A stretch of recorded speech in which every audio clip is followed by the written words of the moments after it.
Dami rin bunga ng ating kalabasa, guys. Ayan. Actually yung kalabasa natin delikado na din kasi talagang ayan namamatay na yung kanilang sobrang lamig, namamatay na. Yung mga dahon ay nalalanta na.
Ayan, at dahil fall na guys, pati ang ating mga tanim ay naninilaw na din guys. Ayan, pero ayan hinog na rin yung kanilang mga mga bunga. Ayan, ating kamatis. Tayong bunga guys. Oh. Nakakalaglag na sa hinog. Ayan, oh. Pero naninilaw na sila guys. Indication na talagang papalamig na kasi. Ayun, daming bunga ng strawberry ah. Ayan guys. Oh. Yung ating pipino okay pa naman siya. Pero medyo dilaw na, naninilaw na rin ng konti yung ating pipino. Ayun, may bunga siya dun.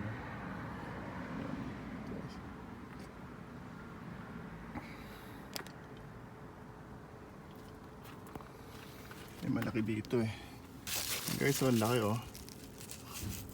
Parang lemon guys oh. Kasi lemon cucumber yan. Pipitasin natin yan ngayon. Pero may malaki dito na mahaba. Guys, oh, ang laki nito. Oh, wow, ang laki. Grabe. So, pitasin din natin to. Ito pa, meron pa rin dito. Ayan. Ang dami pa naman yung bunga guys oh. Pero palagay ko naman kung mga 1 month pa, hanggang di naman bumabagsak ang snow, okay pa naman yan yung ating cucumber.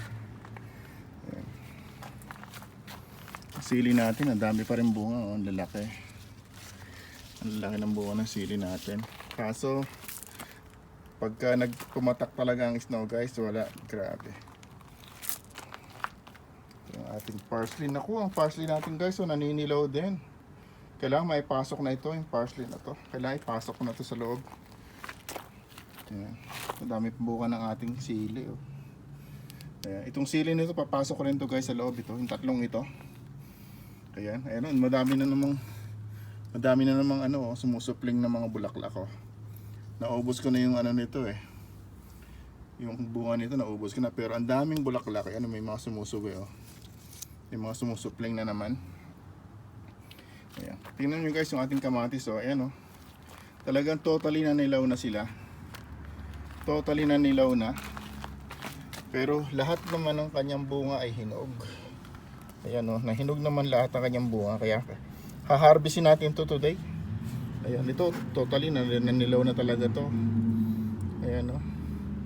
So kailangan natin talagang harvestin to. Dito rin guys oh, yung ating grapes tomato, talagang ang daming hinog na lahat ang bunga. Ayan, haharvestin natin to today lahat. So tomato harvest tayo today. Ito yung ating cherry tomato. Oh, nagkakalaglag na rin to guys oh, sa sobrang hinog. Ayun oh, naglag na sa lupa yung isa oh. Ayan. Pero madami pa siyang green eh oh. Sana naman wag pa mag snow, kasi may mga green pa oh. Pero talagang delikado na kasi naninilaw na talaga yung mga dahon guys oh. Ayan. Talagang fall na kasi. Ayan. So talagang halos lahat ng halaman talaga ay magpapalit na ng kulay, magdidilaw na sila, malalagas na yung mga dahon. Katulad ng puno dun sa harap ng bahay. Ito ang dami din hinog oh. Ayan oh, dito rin oh. Daming hinog dito guys oh. Ayan oh. Kalabasa pa. So ayan po ang update sa ating little garden guys. Ayan, mag-harvest tayo. Harvest tayo ng kamatis. Ito guys, ang ating na-harvest today. Ayan, dami nito guys. Punong-puno tayo ng kamatis dito sa harvest na to. Ayan. Meron tayong 6 na strawberry, 4 na cucumber. Ayan. At kumuha lang tayo ng 2 sili kahit madami pa doon. Ayan.